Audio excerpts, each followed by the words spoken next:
Here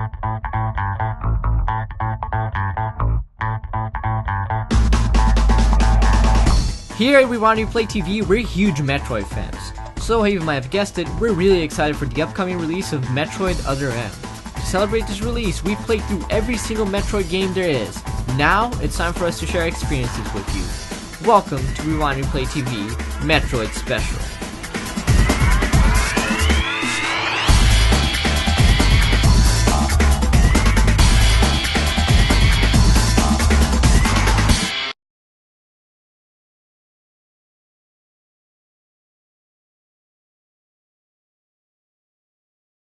After the success of the original Metroid, gamers wanted more.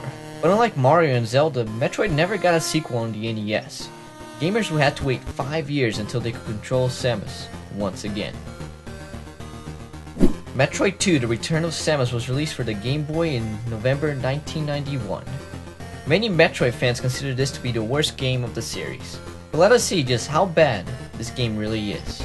Metroid 2: The Return of Samus takes place in planet SR388, home of the Metroids. Samus was commissioned by the Galactic Federation to destroy all 39 Metroids in planet SR388.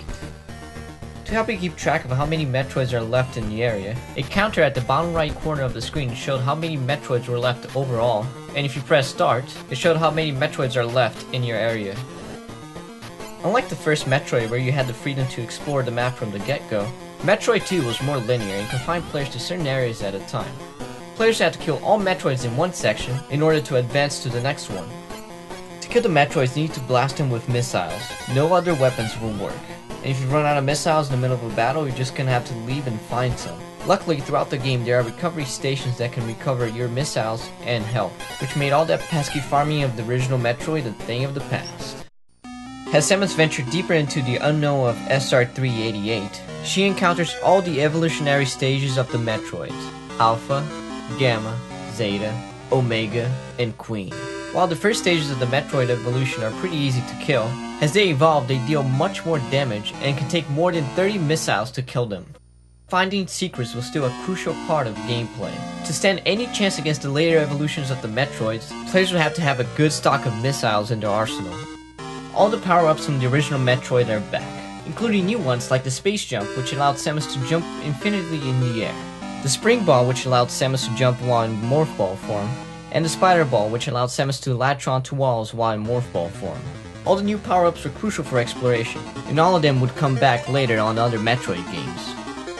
Perhaps the best new additions were not the new power-ups, but instead was Samus' new ability to crouch and shoot downwards while in mid-air, which made killing enemies much easier.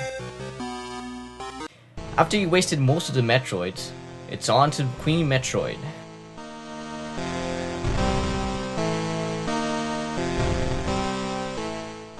The battle was intense, but Samus came out victorious. This time around, there was no run back to the ship. Instead, Samus encounters a newborn Metroid that hatched from his egg right before her eyes. The little Metroid thinks Samus is his mother, and follows her around. Unable to waste the little Metroid, Samus takes the little flying jellyfish and leaves planet SR388 with it, a decision which will later save Samus' life.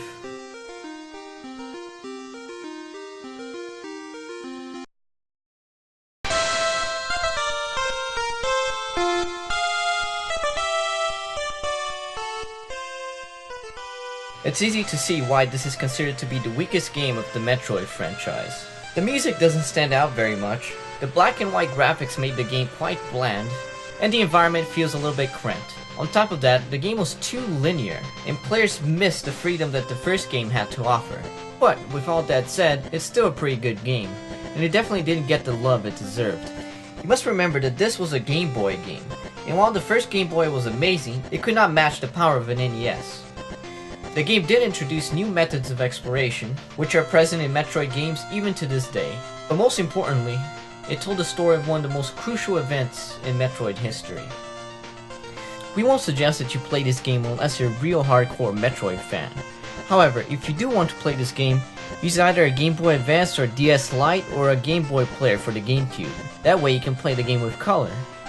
Rewind Replay TV is giving Metroid 2: The Return of Samus a 70 out of 100.